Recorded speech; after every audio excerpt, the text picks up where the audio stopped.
It is the Jesse Kelly Show, another hour of the Jesse Kelly Show on a magnificent Tuesday. We're going to talk just a little bit about these No Kings protests.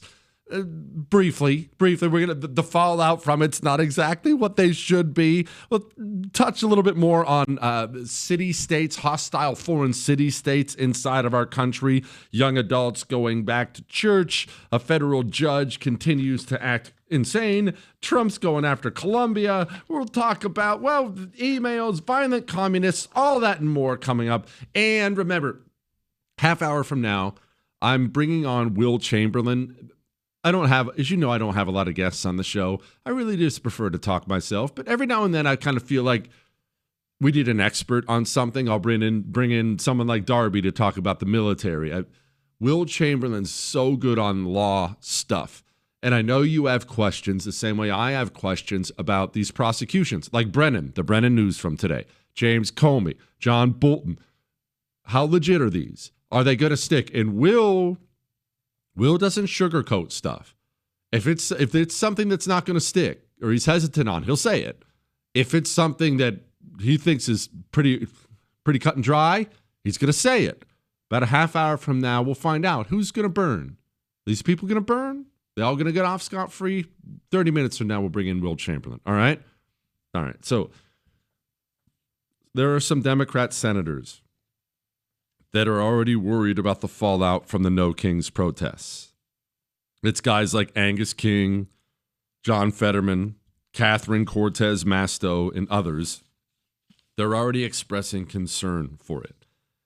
And there is this really, really fascinating thing happening right now where there are a few elected Democrats who see what is happening. Long-established Democrats, not just elected ones. Chris, actually grab that hilarious, absolutely hilarious James Carville clip that we played. Grab that one again. But there are some Democrats who see what is happening, and they're trying desperately to stop it. But they are being drowned out. They are being primaried. And it's wild to watch the left base, the communist base, insist on party-wide suicide. So let me explain. Barack Obama. How did a filthy communist like Barack Obama get elected twice in this country? Well, Barack Obama, as much of an America-hating savage as he is, Barack Obama campaigned like a moderate. He campaigned extremely moderately. Extremely moderately. If you actually listen, not what he did, not his upbringing, listen to what normies heard when Barack Obama was campaigning. They heard a guy who, let's all get that. We'll figure out how to make some money together. We'll all get along. He was really, really good at sounding moderate. He was not a moderate, but he was good at sounding that way. Now, what happens when you do that is you begin to grow a coalition of people. It takes a large coalition to get elected president. And we've talked about this before. Every party, ours included, has coalitions. You know, the coalition that elected Donald Trump, there are a lot of people who did so for inflation reasons. Hey, I can't afford things. Maybe that was you. A lot of people did it for deportations, border security. You got to get these foreigners out. But maybe that was you. Maybe you're more of a culture person. We got to get the tranny thing under control. But maybe it's health. There were a lot of moms, the ones who wear Apple Watches, who are very concerned about the poison in the food. There's a large coalition of people. Every coalition thinks they're the most important part of the coalition, and they're always wrong. The coalition itself is what matters. It takes a coalition. Now, Democrats had a large coalition for a long time. Bill Clinton put together a huge coalition. Barack Obama put together a huge coalition. These older types and the types that are from redder states or purple states like Fetterman, they can see clearly that Democrats have no coalition right now outside of communist freaks. The Democrat coalition, it really only consists of mentally ill young women ridiculous fake black civil rights leaders who just hate white people, all the LGBTQ demon mob stuff, climate nutters and feminists, just the fringe freaks in society, and they have managed to push everyone else out. Normies are looking at this stuff now, and they're horrified by it. Remember, all right, Chris, you can play it now. James Carville. James Carville, he's kind of mocked now, but he does really the podcast circuit. I'm sure he's rich, probably just sits around drinking whiskey, does some podcasts. But James Carville was part of putting together a successful coalition.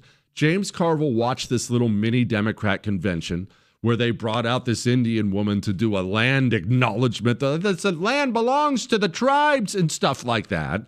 And remember he went off on it? It's part of the board. But remember the whole soundbite? Here it was. Why are you bringing this up in an election? Okay? What we did, but all kinds of things with slavery, with experimenting with drugs, what we did during what happened in the Confederacy during the Civil War, and Andersonville, and this is an election, and the DNC is not the place to discuss this. Understand this. The DNC does not exist to right wrongs. It doesn't exist to acknowledge the more unpleasant parts of history. It doesn't exist to make people feel good. It exists, get this through your head, to win elections. Now, do you think that is going to help us win elections talking about land theft from the Dakotas? We're not. Please stop this in the name of a just, merciful God. Don't you see what's happening? Don't you see where this has brought us to? All right, stop. That's enough. The end part is you can feel it, can't you? You can feel his frustration, his exasperation.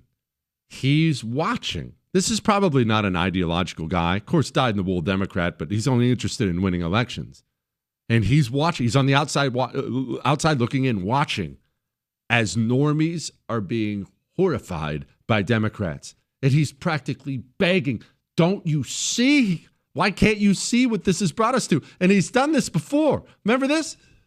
And let me tell you another huge error this made, is when people said campaigns need to reflect progressive values. No, they don't. Campaigns are authoritarian by their nature. If I were running a 2028 campaign and I had some little snot-nosed 23-year-old saying, I'm going to resign if you don't do this, not only would I fire that on the spot, I would find out who hired them and fire that person on the spot. I'm really not interested in your uninformed, stupid opinion as to whether you go on Joe Rogan or not. And there were people that worked in the White House that were protesting because they didn't like the president's policy in Gaza. Well, then get the out of the White House. You can feel the frustration. And the good news for you, and the good news for me, and the good news for the United States of America is these people, the old seasoned Democrats, and this includes the Fetterman types, because remember, Fetterman's been in politics forever, and I don't like Fetterman at all. I'm not like the other people on the right who fall in love with this guy because he says one smart thing every now and then.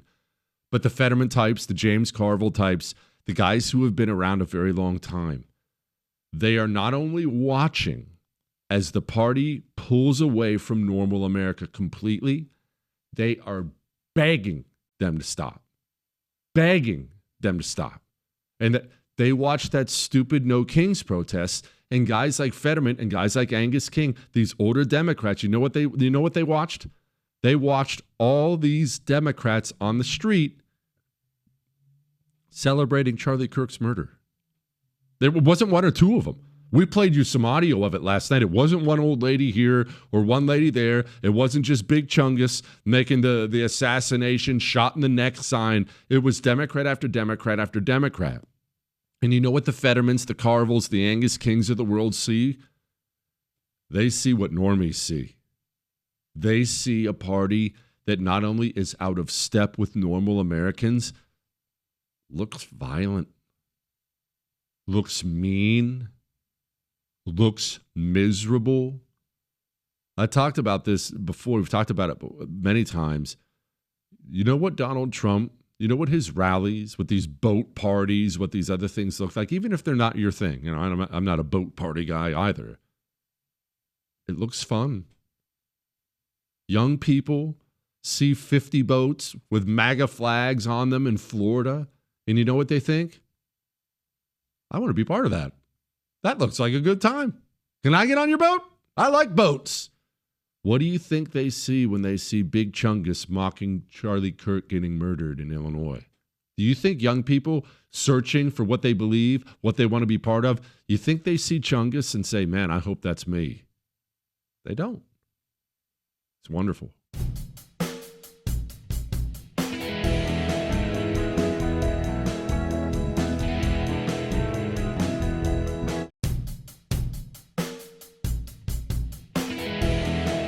It is the Jesse Kelly Show on a Tuesday. Remember, you can email me your love, your hate, your death threats, jesse@jessekellyshow.com. We're going to get to a bunch of those for the rest of the show, I swear.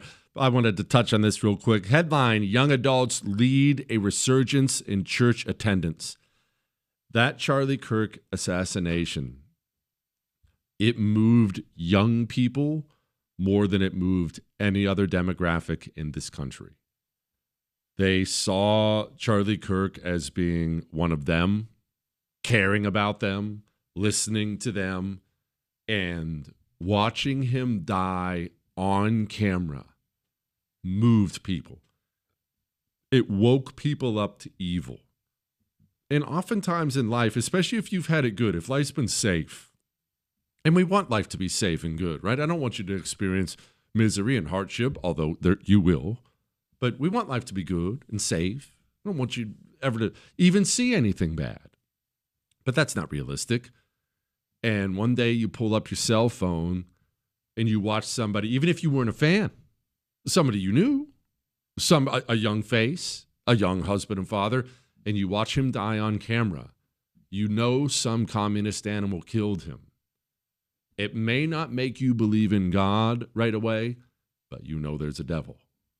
And that's how it starts sometimes. Let's do some emails. Jesse, isn't it about time for Robert De Niro to hang it up? He's 9 months younger than Joe Biden. So on. Look, these guys who have fame and fortune, they never give it up. It's very, very rare for them to give it up. We talked about it many times before, not just with politicians, with other people, with musicians. It's a thing. People can't walk away from it. People with endless money. Think how much money Robert De Niro probably has. And I'm not saying that because money is what makes the man, right? Or money is important, but he doesn't have to do anything by now. I wouldn't be surprised if you told me that guy was worth $500 million. Chris, what is that it? Of course, Jewish producer Chris is already looking it up. Surprise, surprise. $500 million. You are in your 80s, worth $500 million, and you still have to be political with everything you do. You can't stop hobbling on to every single podcast set and television set to rant and rave about Donald Trump this and Donald Trump that. It's so weird. Just go do something you love. Don't you have grandkids? Great-grandkids? A wife? I mean, he's a Hollywood actor, so he's probably on wife number 12, but don't you have anything in your life you enjoy? I find that so sad, and I guess it happens. I'm worried about it for me. I've talked to you about that before, and not that I'm like that now, but I see it. It's so prevalent in my industry as well. I don't understand it. Why don't you go away? You don't have to die behind the microphone. Retire and enjoy your family. Go make memories. But fame just becomes addicted. He has a 2-year-old kid, Chris? What? How how old is Robert De Niro? He's 82. and he has a 2-year-old. He had a child at 80 years old. Look, I'm all about procreation. I think I'm a big, families. How many times have I told you? Get married if you can, if that's your desire, and make babies. It's a good thing, but there's a cutoff time, I would think. Is there a cutoff time? Is that out of line? I feel like there's a cutoff time. Oracle, you just mentioned losing a buddy overseas. He drowned in an Iraq River upside down in a tank. I did too. Corporal David Allen Bass, USMC. I wonder if it was the same incident. I believe he passed on Sunday, April 2nd, 2016.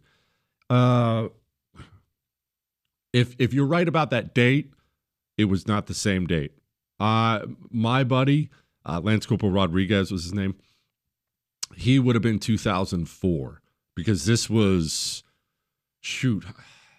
I'm going to say 2 weeks into the invasion. And that may be wrong. It may have been a week. It was right after the invasion. This goes back to, you don't appreciate the bravery of so many people who do so many different jobs in war. Being in a tank sounds lovely until you realize you can't see, until you realize the enemy undoubtedly has things that can hurt you inside of that tank, and that large steel box you consider to be armor can quickly hurt you. Show some respect to tankers, for sure. If you have family members who are tankers, like I said, submariners, it's a very, very brave job. And I realize you're never truly in control at any point in time in combat, but just the lack of control, it's a lot. It's a lot. Now, John Brennan gets referred to the DOJ today. How legit is that? Is Bolton going to prison? Is James Comey? Tish James? Let's talk to Will Chamberlain. Will Chamberlain always gives it to me straight on legal matters. Now everybody's going to hear from him. Who's going down and who's not? Next.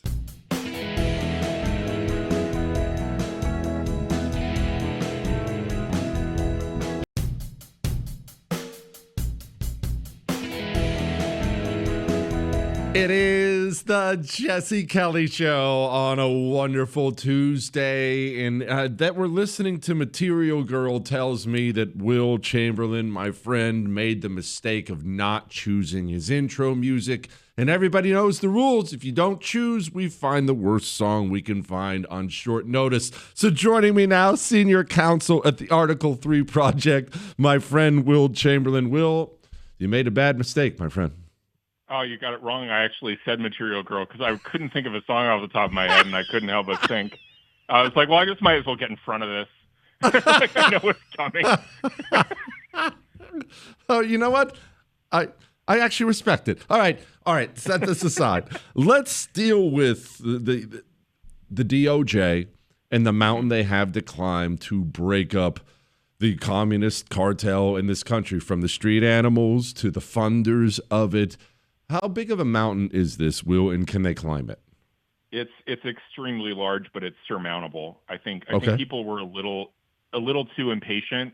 I mean, and there's two big, things that people need to understand about, like, how quickly can you prosecute people. Mm-hmm. The first is you need to have a prosecutable case that survives a motion to dismiss, and a motion to dismiss perhaps in an unfriendly jurisdiction where you're going to have a decent number of Democrat grand jurors. We're already seeing that problem show up in D.C. when you try and prosecute somebody for something as simple as assaulting a law enforcement officer and you get no indictment from a Democrat grand jury. So you need to build a case. It has to be robust. The second problem is the lack of solid political appointments, and that's been a problem for, it just takes a while. It has taken a while to get good people in place. And the problem is, if you get your top U.S. attorney in place, you're still dealing with career prosecutors, many of whom might be tied to the prior administration or cautious for whatever reason. That's the problem we were dealing with in the Eastern District of Virginia, where we actually had really good indictments ready to be brought against Comey and Letitia James. And instead of bringing them, you had career prosecutors, essentially kicking the can down the road, trying to get in the way actively sometimes. So you had to get a new U.S. attorney in there to throw those people out. So those are the two big challenges that Pam Bondi and everybody else at DOJ are dealing with, but they're dealing with them successfully. I think it's taking a little longer than I think people would like, but you're already seeing, I mean, the case against Comey is a very good one. The case against Letitia James is even better. The case against John Bolton is just airtight. I think he's going to jail. His conduct was absurd. And I think this is just the beginning. We're only 9 months in now, so we still got a lot of time to get these indictments going. I mean, if you think about it, President Trump wasn't indicted until year 3 of the Biden presidency. We're well ahead of schedule. Okay, again, we're speaking with Will Chamberlain. All right, Will, my concern is something you already brought up, where these cases are going to be tried, because we've seen it. You already mentioned it, but we've seen it time and time again across this country. It's very difficult to send a Democrat or Democrat-adjacent person to prison if there's even a single Democrat on the jury because they vote like the tribe of savages they are. How do we avoid that? Well, at the Article 3 Project, we pushed these campaigns to get various people confirmed that we think were important. And one of them that kind of may have gone under the radar, because we're obviously pushing for the confirmation of Peg-Zeth and all the federal, the major cabinet agencies. But one of them that we pushed very hard for is a guy by the name of Jason Redding Quinones. He's the U.S. Attorney for the Southern District of Florida now. He was recently confirmed. One of the last people confirmed before the House went on vacation a few months back. There's a reason for that, because there's now being a grand jury opened up in the Southern District of Florida to investigate all the lawfare that was conducted against Donald Trump, and because that was the site of the Mar-a-Lago raid in the Southern District of Florida in Palm Beach. That's whatever went into the Mar-a-Lago raid is likely part of the overall conspiracy, and so many of these people who thought maybe that their conduct would be indictable only in Washington, D.C., are actually going to find out that their conduct is being investigated in Jupiter, Florida, or Fort Pierce, Florida, rather, a place that is not 95% Democratic, instead a place that is majority Republican. So it's about being strategic about where we indict people. There's a reason also James Comey is getting charged in the Eastern District of Virginia, not in D.C. proper, because he made the foolish mistake of giving false testimony from his home in Virginia rather than coming into D.C. for his Senate testimony that was false. That means we can indict him in a place where, Eastern District of Virginia isn't great by any means. It's still, there's a decent number of Democrats, but it's much, much better than the District of Columbia. Again, we're speaking with Will Chamberlain here. Okay, Will, you mentioned you think John Bolton is going to jail. Is Tish James going to jail? Is Comey going to jail? Brennan, of course, now we haven't seen, obviously, anything come down on him yet. Are any of these types actually going to see the inside of a prison cell in your estimation? I think, let's see, I guess I'd rank them in terms of probability, right? I think the strongest case that out there is the one against Bolton. I think it's both extremely strong and his conduct is just appalling. It seems like from day one when he entered the White House as National Security Advisor, he was immediately taking notes on what was classified information and sending it on an unclassified email server to his relations. I haven't read that seems to be the conduct here. That's appalling. And, because the idea was he was going to put out a book he put out a full 500-page book within 3 months of leaving office. Well, how do you do that? Well, it's because you're constantly recording it, and the note-taking and the sending of these notes is just, it's so blatant, it's so brazen. This was a case that, whereas in Virginia, we had this fight back on the James and Comey indictments. We had no pushback at all from career prosecutors in the District of Maryland who looked at this and were like, no. So I think he's the most likely to go to jail. Next would be Letitia James. I think it's because her case is garden variety mortgage fraud. It's not even a complicated charge here. This is just she did things that the federal government prosecutes all over the country routinely. She said that she lied under, and attested that she was going to use her home as a second home, and she immediately put it up for rent. Well, okay, that's mortgage fraud. If you get caught for it, it's really simple. You're getting a lower interest rate than you otherwise would have by lying. In fact, it's the thing she tried to prosecute President Trump for effectively. She was prosecuting him or rather going after his organization for supposedly undervaluing or overvaluing the Mar-a-Lago estate in order to get a more favorable loan terms. That was wrong. Trump was totally fine and reasonable in valuing it very highly. There's no property like Mar-a-Lago in Palm Beach, but that was her theory of the case, and now she's getting caught doing the same thing, but in this case, just for about like $19,000 in ill-gotten gains. It's incredibly stupid, and she'll probably go to jail for it. Comey, I think, is the hardest case. I think because both it's in the Eastern District of Virginia, it's going to be tried around a lot of, in an area that has a lot of people who would generally like James Comey. But by the same token, I mean, the guy really did lie to Congress about whether or not he was a leaker. That much seems pretty clear. So I think he should go to jail. I think he's the least likely to, though. Let's shift gears here, if you don't mind, and talk about deportations. Obviously, it's not as fast as everybody would like because we've got 40, 50 million people to get out, but it's also not simple when you have all these blue areas dedicated to keeping all these foreigners in the country. Where are we at with it? With deportations? Mm-hmm. I mean, we're making progress on this front. Again, this is one of those things that we stopped. I think President Trump doesn't get enough credit for bringing illegal crossings down by like 99%. It's one of actually the most impressive policy accomplishments I've seen in my lifetime, period. Like so quickly, so fast, just did it. Deportations is harder, obviously, because there's process that has to be done, and as a result of a number of court rulings, there's just a lot that has to be. Basically, we need more immigration judges under current law. We need more enforcement. We're ramping up the ICE efficiency. I think the administration is doing a really good job. I think they're building the engine to increase deportation numbers consistently over time. So again, I'm also optimistic there, even though like maybe people would think that deportation numbers up till now haven't been good enough. I mean, people have to realize the machine has to be built to do this because without being able to change current law, which we really aren't able to do in terms of like what the actual substantive immigration law is and the substantive procedural protections that Congress has said these people are entitled to, we need the resources to put them through those procedures as quickly as possible and put as many people through those procedures as possible. That requires some time. Will, final question from me. The National Guard going into cities, it's very appealing to people because they see what happened in D.C., but the National Guard Trump has authority over D.C. because the federal government owns it. He does not have that same authority in places like Chicago and L.A., so it has to be much more limited.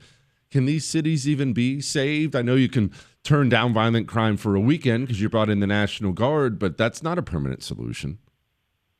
No, it's not. It's not a permanent solution, and really, what the fight in Illinois and Portland is very different than the fight in D.C. Whereas in D.C. we're using it really to just stop crime. Period. In Illinois and Portland, it's more to protect ICE officers while they're going around and doing their job because there's this effort to sort of thwart ICE with protesters, and then kind of in a pincer movement, have state authorities refuse to help ICE when they're under attack. So that's why federal forces are needed in those areas. I think it's not as simple as, those will be the recalcitrant places, but I am very optimistic about what's going on in places like Memphis, where you have blue cities and red states. The red state governors can come in and invite the National Guard in to do the law enforcement, or invite just a massive federal presence there. And I think the National Guard will be part of that. And I think you'll see a lot of cities. Like I saw a really interesting clip where, somebody was talking in D.C. and she was, this black woman who probably wouldn't have dreamed of voting for Trump in her life was just saying, like, D.C. is safe for the first time in my adult life. I don't remember D.C. ever being safe, and I feel like I can walk the street now. It's a wonderful achievement. Trump deserves full credit for it, and we need to really expand it because it's the ultimate, it's definitely, it's amazing how privileged rich people just think poor people should have to live with crime. That that only people who can afford it should be able to live in safe neighborhoods. I like to think of myself as a true populist in the sense that everybody of any race, of any economic class, should be able to live in a safe neighborhood in the United States of America. Everybody should live in a crime-free place. Will, you are the man. Thank you, my brother. I appreciate you very much. I feel so much smarter. Don't shake your head, Chris. It's an accomplishment when I feel smarter because I already felt so smart.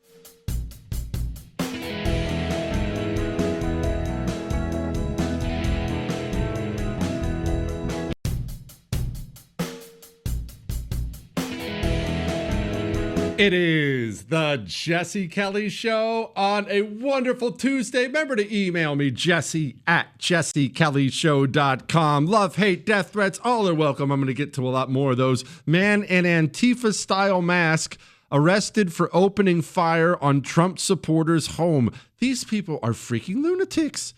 Absolute bonkers lunatics. And there's so many of them. Jarhead. If the Democrat Party's in such trouble, Why are they likely to win 210 congressional seats next year and may even take the House? For the party that represents communists, Hamas, and anarchists, that seems like a lot of support. What's really going on? Okay, there's a couple things going on. First, I don't know that they're going to take the House next year. They might. History says they will, but I don't know that's going to happen. But couple things. First, let's deal with the political shenanigans. You've heard all kinds of gripes recently from Democrats about redistricting, haven't you? You've heard it. It's come up. Remember that states have congressional districts. Each state draws its own congressional districts.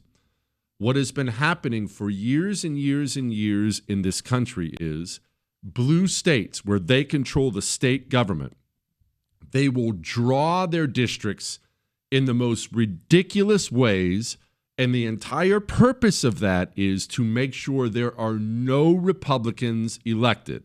Is it unfair and dirty? Of course, but that's friggin' life. Life is unfair and life is dirty. That's how they've been doing it. And for years and years and years, the pathetic, weak, low-T GOP refused to reciprocate. They were, well, we got to do it the right way while the communists are zoning us out. So already right now, as the House of Representatives stands right now, you need to understand we don't have a slight majority in the country just because we have a slight majority in the House of Representatives. They have redrawn the maps in state after state after state. Go look at Maryland. You want a good one? Look at the congressional districts in Maryland. It's insane. They have drawn the maps to ensure they are overrepresented in Congress. The number of Democrats in the House of Representatives is not reflective of the number of Democrats in the United States of America. It is not. They have found a way with dirty tactics to become overrepresented, which is why I'm glad the right is finally now fighting back to try to even out that representation. That is one. That's the best part of what I'm about to say. Here's the worst part. Good people have a hard time accepting that there are evil people everywhere. Everywhere. I'll bring this up again. I've brought it up before. I like to bring this up because I want women to do this. I want anyone with families to do this. Your state has a sex offender registry. You can go look it up right now on the internet. And what you can do is you can put in your specific zip code, not statewide, your zip code. I'm in Texas. I can pull it up right now on my phone.